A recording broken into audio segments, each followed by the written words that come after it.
Orang tua saya saat saya kecil dulu sangat menekan saya, dan sampai sekarang masih ada rasa benci terhadap orang tua saya. Itu bagaimana hukumnya, Ustadz? Syukron atas jawabannya, Ustadz. Ya, terima kasih. Seperti yang sudah Ustadz sampaikan di awal tadi, berbuat baik kepada orang tua yang tidak baik kepada kita itu sangat-sangat berat. Tapi itulah ladang amal kita. Dan tadi juga Ustadz sudah sampaikan, karakter wanita itu mudah tersinggung terhadap ibunya sendiri, apalagi mertuanya. Sangat mudah itu ya. Nah, kebencian kita kepada orang tua kita itu adalah dosa. Ya, itu adalah dosa. Walaupun orang tua kita menekan kita. Nah, sekali lagi, silakan dikelola sendiri bagaimana bentuk kita berbakti kepada orang tua. Karena nanti kita akan mempertanggungjawabkan pilihan hidup kita. Pilihan kita berbuat baik kepada orang tua seperti apa, itulah yang akan kita pertanggungjawabkan.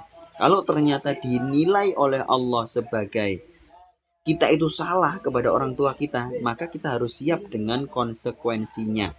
Kalau ternyata kita benar, ya alhamdulillah kan.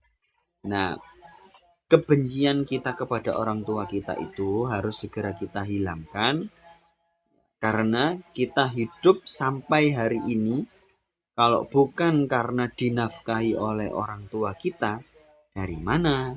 Kan gitu.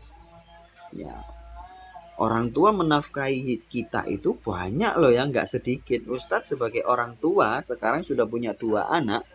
Ya, untuk menghidupi 2 anak saja itu bekerja itu harus belasan jam di depan komputer sampai 12 jam bahkan.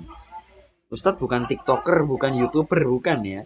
Tapi Ustadz adalah desainer grafis. Itu di depan komputer dan harus menghidupi anak.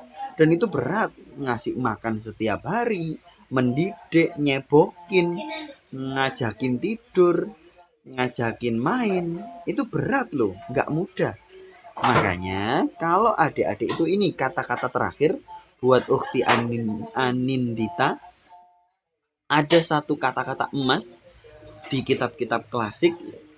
Bagaimana kita memperlakukan orang tua kita, maka begitulah anak kita memperlakukan kita. Silakan dicatat. Bagaimana kita memperlakukan orang tua kita, begitulah anak kita akan memperlakukan kita. Kita buruk kepada orang tua kita, anak kita akan buruk kepada kita. Kita baik kepada orang tua kita, anak kita akan baik kepada kita. Oke, silakan pertanyaan terakhir. Warahmatullahi wabarakatuh. Bagaimana Ustadz, Ana izin bertanya, bagaimana hukumnya jika seorang tanpa sengaja bilang ke orang tua, apakah itu termasuk dosa?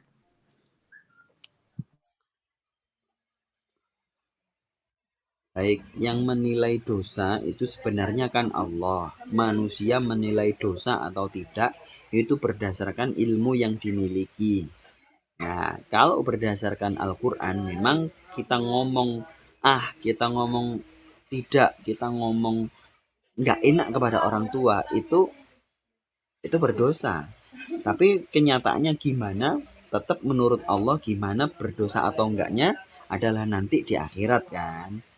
Nah, cuman kita bisa mengukur itu adalah dari niat kita, dari alam bawah sadar kita. Kalau kita alam bawah sadarnya adalah benci kepada orang tua, pasti ngomong apa yang tidak enak itu adalah berdasarkan kebencian kita. Jadi silakan nilai diri sendiri, perasaannya itu gimana. Ustadz saya nggak sengaja kok, misalnya seperti itu. Silahkan nilai sendiri, nggak sengajanya itu memang dari dalam hati banget atau memang nggak sengaja. Beda, ya, beda, ya, beda. Silahkan nanti dibuktikan sendiri, dipikirkan terus, ya. Jangan-jangan saya ngomong seperti ini kok menyakiti sepertinya. Silakan segera minta maaf. Dan ini penting sekali adik-adik. Hari ini adik-adik menyakiti orang tua, walaupun orang tuanya ahli maksiat, ya. Hari ini adik-adik mendolimi orang tua, maka siap-siaplah 1 tahun lagi, 2 tahun lagi, 3 tahun lagi, atau 10 tahun lagi, atau 50 tahun lagi adik-adik akan kena batunya. Nah, Ustadz sudah membuktikan itu. Dan banyak cerita. Ustadz pernah jadi editor buku yaitu terjemahan, yaitu durhaka kepada orang tua atau gimana, kisah orang-orang durhaka. Nah ya, masih ingat bukunya itu judulnya Kisah Orang-orang Durhaka. Nah, itu banyak cerita-cerita seperti itu. Baik, mohon maaf Ustadz cukupkan